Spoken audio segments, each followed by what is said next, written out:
अस्सलाम वालेकुम दोस्तों, कैसे मिजाज हैं आप सबके। उम्मीद है खैरियत से होंगे। आप देख रहे हैं एजे इलेक्ट्रिक यूट्यूब चैनल। मेरा नाम है आमिर। दोस्तों, पिछले 3 या 4 सालों से सर्दी की आमद के साथ ही इन जापानी गैस हीटर्स की डिमांड में काफी इजाफा देखा गया है। तो आज की मेरी ये वीडियो दो किस्म के लोगों के बारे में है। एक वो जो इन जापानी गैस हीटर्स को लेना चाह रहे हैं, खरीदना चाह रहे हैं, लेकिन वो कंफ्यूज हैं कि इसको खरीदना चाहिए या फिर नहीं। और दूसरे वो जिन्होंने ये ले लिया है और बार बार उनका ये हीटर बंद हो जाता है या फिर खराब हो जाता है। तो मैं आज की इस वीडियो में मुकम्मल तौर पर आपको इन जापानी गैस हीटर्स के 3 फायदे और 3 नुकसानात के बारे में बताऊंगा। उसके बाद आपके लिए ये फैसला करना आसान हो जाएगा कि इनको खरीदना चाहिए या फिर नहीं। तो ये वीडियो आपने मुकम्मल देखनी है। तो सबसे पहले मैं आपको इन जापानी गैस हीटर्स के 3 फायदे बताता हूं, उसके बाद नुकसानात की बात करते हैं। तो दोस्तों, इनका पहला और सबसे बड़ा फायदा ये है कि ये आम रवायती गैस हीटर्स के मुकाबले में बहुत ज्यादा सेफ होते हैं। जैसे आपने इन हीटर्स के बारे में, जो आम सुई गैस पे चलने वाले हीटर होते हैं, इनके बारे में सुना होगा कि फलां जगह फलां इलाके में नया शादीशुदा जोड़ा जो है वो रात को गैस हीटर चला के सो गया और सुबह जो है वो दोनों मियां बीवी मुर्दा हालत में पाए गए। क्योंकि आपको पता है कि बाद इलाकों में गैस की लोड शेडिंग भी होती है। तो रात को अगर हीटर चलता छोड़ दिया जाए, तो अगर गैस चली जाए और दोबारा आए तो कमरे में गैस फैल जाने से जो है वो इंसान की जान भी जा सकती है। लेकिन इन जापानी गैस हीटर्स के अंदर दोस्तों, क्योंकि कोई जलने वाली चीज नहीं होती, कोई कंबस्टन सिस्टम नहीं होता, अगर ये सारी रात चलते भी रहे या फिर गैस चली भी जाए और वापस आ जाए तो ये ऑटोमेटिकली ऑन हो जाते हैं दोबारा से। इनको कोई भी माचिस की तीली की मदद से ऑन नहीं करना पड़ता, आग नहीं लगानी पड़ती। इसी से मिलता जुलता दोस्तों इसका दूसरा और सबसे बड़ा फायदा ये है कि ये कमरे में मौजूद ऑक्सीजन को सक नहीं करते, ऑक्सीजन को खत्म नहीं करते जैसे आपके आम रवायती गैस हीटर्स करते हैं। क्योंकि आपको पता है कि आग जब जलती है तो उसको जलने के लिए एनवायरमेंट से ऑक्सीजन चाहिए होती है। तो इसीलिए जो बड़े बड़े सुई गैस पे चलने वाले हीटर होते हैं वो जब ज्यादा देर चलते हैं तो कमरे की सारी ऑक्सीजन जो है वो सक कर लेते हैं। लेकिन इनके अंदर दोस्तों, क्योंकि कोई जलने वाला पार्ट ही नहीं है, कोई जलने वाला सिस्टम नहीं है, ये गैस और बिजली दोनों के मिक्सर से जो है वो हीटिंग का इफेक्ट पैदा करते हैं। इसलिए अगर ये काफी देर भी चलते रहें तो फिर भी ये कमरे से ऑक्सीजन को सक नहीं करते। अब आ जाएं दोस्तों इन जापानी गैस हीटर्स के तीसरे बड़े फायदे की तरफ, और वो है दोस्तों इनका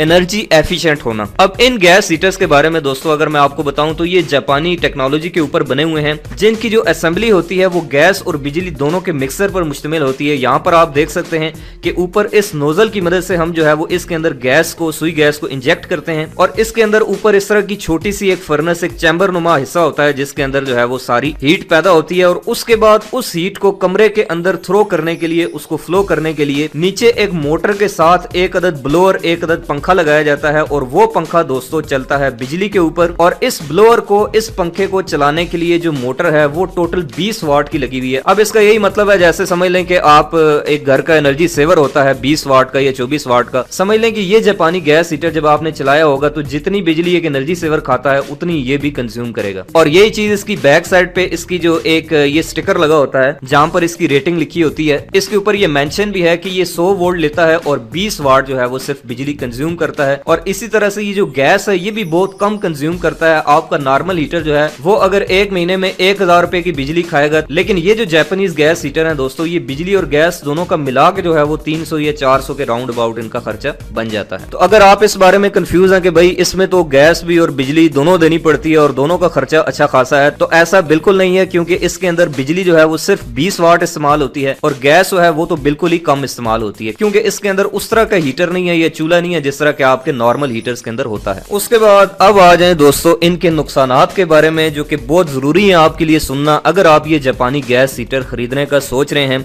तो सबसे पहला नुकसान इसका दोस्तों ये है कि आप जानते हैं कि इसके अंदर चूंकि गैस और बिजली जो है वो दोनों की सप्लाई देनी पड़ती है, तो अगर आपकी बिजली गई हुई है, बिजली की लोड शेडिंग है या फिर गैस गई हुई है, तो फिर आपका ये हीटर ऑन नहीं होगा। इसको ऑन करने के लिए जो है वो गैस और बिजली दोनों की सप्लाई आपको एट ए टाइम इसके अंदर देनी पड़ेगी। और इससे भी बड़ा इसका ड्रॉबैक ये है कि क्योंकि ये जापान के लिए डिजाइन किए गए हैं और पाकिस्तान में आपको पता है कि जो हमारे घरों में नॉर्मल रेटेड वोल्टेज हैं वो 220 वोल्ट हैं, लेकिन जापान में 110 वोल्ट हैं। तो ये डिजाइन ही 110 वोल्ट पे किए जाते हैं। पाकिस्तान के अंदर इनको चलाने के लिए जो है वो आपको एक्स्ट्रा इसके साथ एक एडाप्टर, एक स्टेप डाउन ट्रांसफार्मर परचेज करना पड़ता है जो आपको साथ ही मिलता है।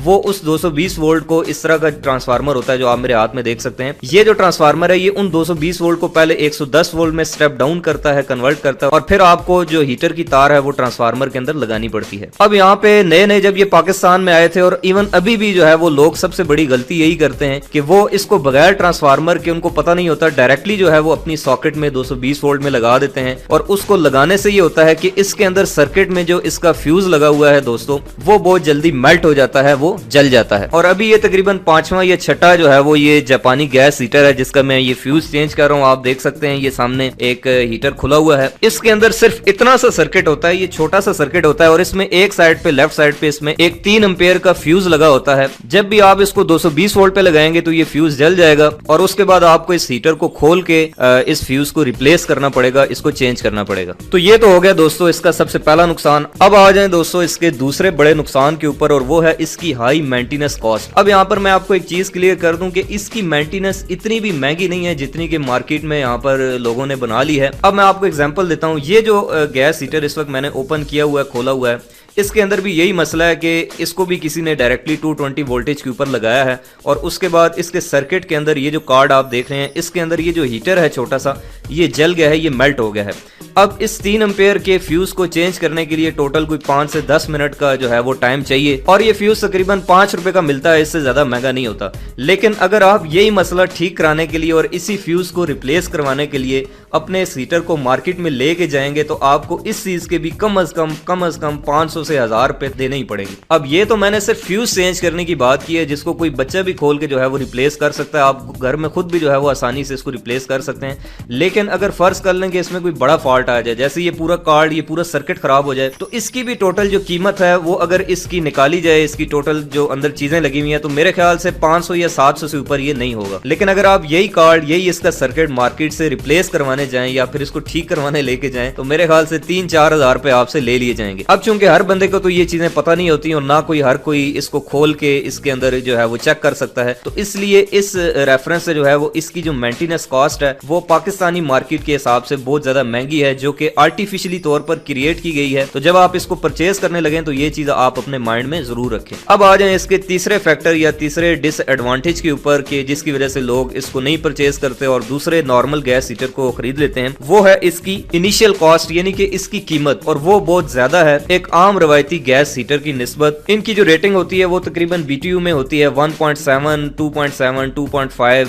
इस तरह से इनकी रेटिंग होती है। तो जितना बड़ा ये जो है हीटर होता है उस हिसाब से इसकी कीमत होती है। तो मुख्तलिफ साइजेस में इनकी जो कीमत है वो तकरीबन 4500 से स्टार्ट होती है और 13000 तक जाती है, जो कि बहुत ज्यादा कीमत है। लेकिन अगर मैं आपको सच बताऊं तो ये हीटर जब आते हैं पाकिस्तान में इंपोर्ट होके तो टोटल 2 या 3 हजार के होते हैं। लेकिन चूंकि अब इनकी डिमांड काफी बढ़ चुकी है, लोग इनको लेने में इंटरेस्ट शो कर रहे हैं, इनको खरीदना चाह रहे हैं, इनके बारे में जानना चाह रहे हैं। जब ये नए नए आए थे पाकिस्तान में तो मेरे ख्याल से इनकी कीमत मैक्सिमम 2500-3000 तक थी, लेकिन अब वही हीटर जो है वो 11,000-12,000 तक के भी बेचे जा रहे हैं। और मेरा पर्सनल एक्सपीरियंस और राय इन जापानी गैस हीटर्स के बारे में ये है कि अगर आपने एक जबरदस्त किस्म की हीटिंग चाहिए अगर आपको कमरे में और आपको बहुत ज्यादा सर्दी लगती है, तो फिर बेहतर है कि आप जो नॉर्मल हमारे सुई गैस पे चलने वाले हीटर्स होते हैं उस तरह का हीटर परचेज कर लें। लेकिन अगर आप सेफ्टी को मद्देनजर रखना चाह रहे हैं या फिर गैस और बिजली की बचत करना चाह रहे हैं और आप चाहते हैं कि हीटर पड़ा हुआ अच्छा भी लगे, खूबसूरत भी लगे, तो इनकी शेप्स और इनकी डिजाइन काफी प्यारे होते हैं, काफी खूबसूरत होते हैं, तो फिर आप इनको खरीदने की तरफ जा सकते हैं। तो मुझे यकीन है दोस्तों कि आपको ये फायदे और नुकसान सुनने के बाद ये कॉन्सेप्ट क्लियर हो गया होगा कि आपने अपनी रिक्वायरमेंट के हिसाब से कौन सा गैस हीटर जो है वो परचेज करना है। तो अगर आपको ये वीडियो अच्छी लगी है, आपको इससे कोई फायदा हुआ है, तो आप इसको लाइक करें, अपने दोस्तों के साथ भी शेयर करें, और इलेक्ट्रिकल से रिलेटेड आइंदा भी इस तरह की इंटरेस्टिंग और नॉलेजफुल वीडियोस देखने के लिए मेरे इस यूट्यूब चैनल एजे इलेक्ट्रिक को सब्सक्राइब करके बेल आइकन प्रेस कर दें। मिलते हैं नेक्स्ट वीडियो में, तब तक के लिए अपना ख्याल रखिएगा।